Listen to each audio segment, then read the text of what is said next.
आसमान का रंग नीला नहीं है, काला है, ये तो हम सब जानते ही हैं, लेकिन यह वास्तव में काला है, तो ये अभी एक डाउट है। देखिए, इस कॉन्सेप्ट को जरा समझने की कोशिश करते हैं। हमारा जो स्पेस है, हमारा जो यूनिवर्स है, मान लेते हैं इतना बड़ा है, ये उसका साइज है, ये उसकी एक बाउंड्री है, दूसरी बाउंड्री है, ऐसा स्फेरिकल उसको इमेजिन करके देखते हैं, क्योंकि साइंटिस्ट को अभी स्फेरिकल सा ही मानते हैं। अब इसका जो रेडियस है, मतलब इसके सेंटर पॉइंट से इसका जो डिस्टेंस है, वो 4.4 इंटू 10⁻26 मीटर बड़ा है, जो बहुत लंबी दूरी है। अब आप समझिए, बिग बैंग हुआ और स्पेस क्रिएशन शुरू हुआ। अब देखिए, ये तो आप समझते ही होंगे कि हम कोई चीज़ देख क्यों पाते हैं, जब लाइट वहाँ पर पड़ती है और लाइट वहाँ से टकराकर हमारी आंखों पर आती है, तब उसको हम देख पाते हैं।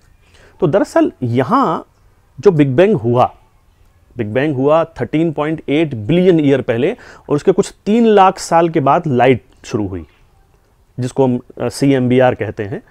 वो जो लाइट जो शुरू हुई वो चल रही है, लाइट बहुत तेज चलती है, चल रही लगातार। लेकिन आपको पता है, वो लाइट जो शुरू हुई, हम 13.8 बिलियन ईयर पहले ही मान लेते हैं लाइट शुरू हुई, तो वो लाइट अभी चलते इसके एंड तक नहीं पहुंच पाई है। वो लाइट अभी 10⁻23 मीटर चल पाई है, जब से लाइट एग्जिस्टेंस में आई है हमारे यूनिवर्स के। तो आप समझिए, जितना चल चुकी है लाइट इन 13.8 बिलियन ईयर्स में, उसका 10 टाइम्स और चल लेगी तो पहुंचेगी 10⁻24 मीटर।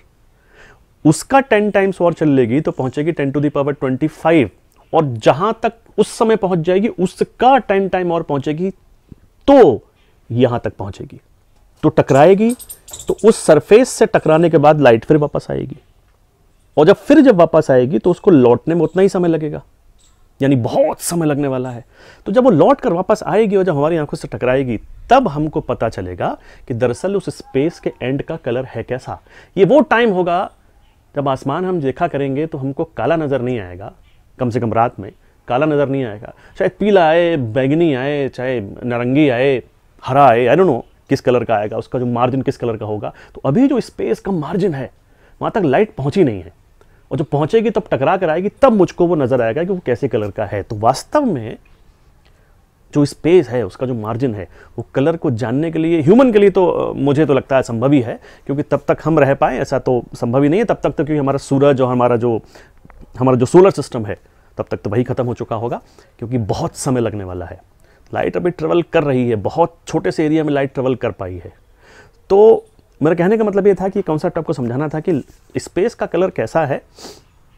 हम काला क्यों कह देते हैं, क्योंकि अभी लाइट रिफ्लेक्ट होकर वापस आई नहीं है, और लाइट जब तक रिफ्लेक्ट होकर वापस नहीं आएगी तब तक कोई भी चीज़ काली नजर आती है। आई होप ये शायद आपको चीज़ समझ में आई होगी। Thank you.